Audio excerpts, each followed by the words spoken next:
নমস্কাৰ শ্ৰদ্ধেয় ৰাইজ কেইটামান কথা ৰাইজৰ আগত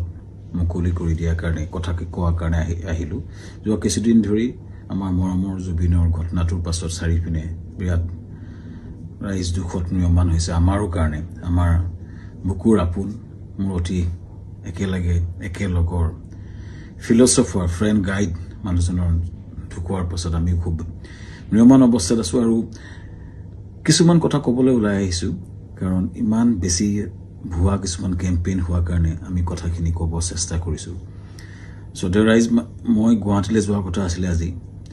কিন্তু ইমানেই বেছি মোলৈ মেছেজ আহিছে আহিলে মাৰিম কাটিম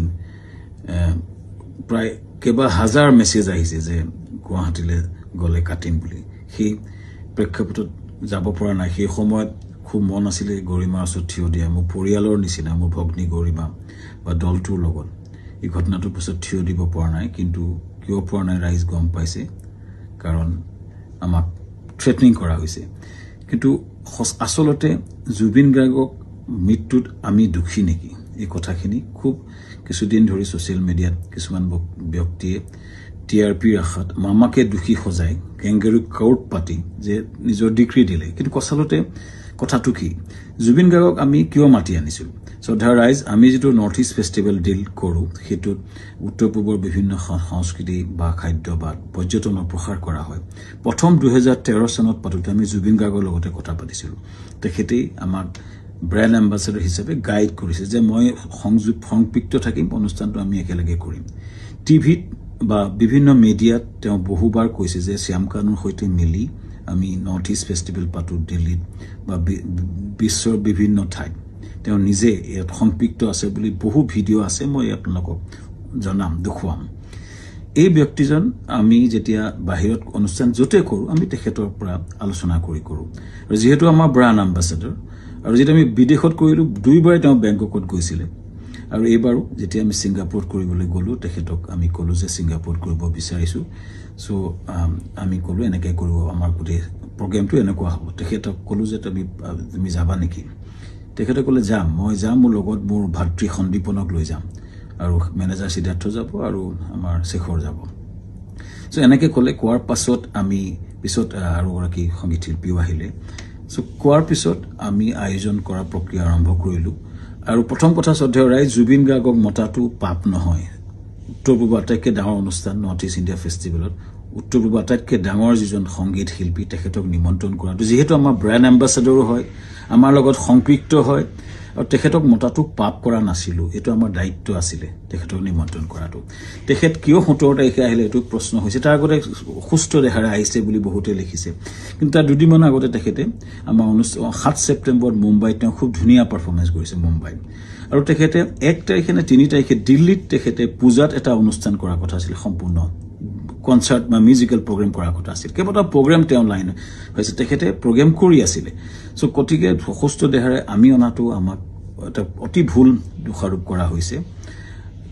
তৃতীয় কথাটো হৈছে তেখেতে 17 তাৰিখে এইকাৰণে আহিলে সেইদিনাখন ডাইৰেক্ট ফ্লাইট আহিলে কাৰণ কলিকতা হৈ আহিলে বহুত দীঘলীয়া হয় 19 তাৰিখে আমাৰ অনুষ্ঠান আৰম্ভ হয় চ' সেইকাৰণে 17 তাৰিখে গ্ৰুপ ফ্লাইটত তেওঁ আহিছিলে লগতে দলটো আহিছিলে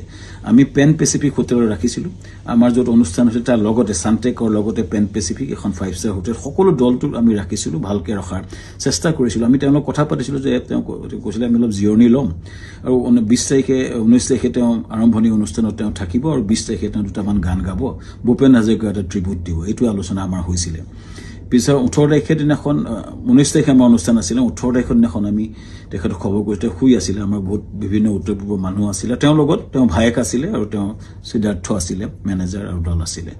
19 তাৰিখৰ দিনা ঘটনাটো ঘটিলে যেতিয়া আমাৰ সেইদিনাখন উত্তৰ পূৰ্বৰ বিভিন্ন মন্ত্ৰী বিষয়াৰ লগত আমাৰ এখন মিটিং চলি আছিলে উদ্যমীসকলৰ লগত ছিংগাপুৰৰ মিটিং চলি আছিল যাতে আমি ৰাতিপুৱাই গৈছিলোঁ তেতিয়াই এই জাহাজৰ ঘটনাটোৰ কথা মোক সিদ্ধাৰ্থ শৰ্মাই ফোন কৰিছিলে 3:30 বজাত আমাৰ মিটিং আৰম্ভ হৈছিলে 12:30 বজাত চ' 11:30 মানতে মই চাংগ্ৰিলা হোটেলত গৈছিলোঁ আৰু তাত 3:30 বজাত আমি গম পাইছিলোঁ যে এনেকুৱা ঘটনা এটা ঘটিছে সিদ্ধাৰ্থই ফোন কৰিছিলে ক'ত ঘটিছে কেনেকৈ ঘটিছে আমি একো গম পোৱা নাছিলোঁ লগে লগে বহুখিনি তাকে লৈ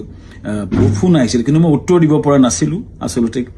ইমান ডাঙৰ ঘটনাটো আমাৰ মৰমৰ বুকুৰ আপোন মানুহজন এনেকুৱা ঘটনা ঘটিছে কথাটো আমাৰ কাৰণে এটা থটমটৰ নিচিনা হ'ল আৰু লগে লগে আমি দূতাবাসৰ লগত কথা পাতি তালৈ গ'লোঁ আৰু ঘটনাটো হ'ল আৰু এই ঘটনাটোৱে সকলোকে মুখৰে মাত নাইকিয়া কৰিলে আৰু গম পাই লগলে আমাৰ অনুষ্ঠানটো বাতিল কৰা বুলি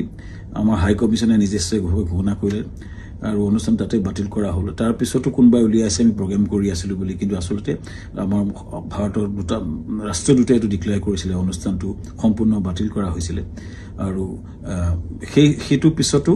আমি টিমটোৰ লগত লাগি কেনেকে আমাৰ পাৰ্থিৱ শৰীৰটো গুৱাহাটীলৈ পঠাব পাৰি তাৰ লগত মই কাম কৰিছিলোঁ সিদ্ধাৰ্থ লগত আমাৰ মৰ্গত আমাকে যাবলৈ দিয়া হৈছিলে সিদ্ধাৰ্থ আৰু সন্দীপন শেখৰৰ লগত আৰু তাৰ পিছতে কেম্পেইনটা আৰম্ভ হ'ল আমাৰ বিপক্ষে সেইদিনা মই কৈ আছিলোঁ যে মৰ্গলৈ যাওঁ বুলি কোনোবাই সেইটো মদ খাবলৈ যাওঁ বুলি এটা কেম্পেইন কৰিলে কোনোবাই ক'লে যে শ্যামকানু মহন্তক মানে ধৰি হত্যা কৰিব লাগে এনেকুৱা ধৰণৰ কেম্পেইন আৰম্ভ হ'ল আৰু এটা ভয়ানক আমাৰ বিপক্ষে এটা কেম্পেইন শ্ৰদ্ধা ৰাইজ এটাই মই ক'ব খুজিছোঁ যে আমি গোটেই প্ৰক্ৰিয়াটোত কোনো পধ্যে জড়িত নাছিলোঁ য'ত ঘটনা ঘটিছিলে তাত 12-13জন মান অসমীয়া সমাজৰ লোক আছিলে আৰু বিভিন্ন দলটো আছিলে যেতিয়া ঘটনাটো ঘটিছিল তাৰ বহু দূৰত আমি আছিলোঁ আমাৰ দলটো বহু দূৰত আছিলে চ' আমাক দোষাৰোপ কৰি এই প্ৰক্ৰিয়াটো কিয় কৰা হৈছে কেইজনমান ব্যক্তিয়ে ইচ্ছা কৰি এটা ডাঙৰ কেম্পেইন কৰি পেলাই আমাক বদনাম কৰাৰ বা হত্যা কৰাৰ প্ৰক্ৰিয়া যিটো কৰিছে শ্ৰদ্ধেয় ৰাইজ তাৰ এটা ন্যায় বিচাৰিছোঁ এতিয়া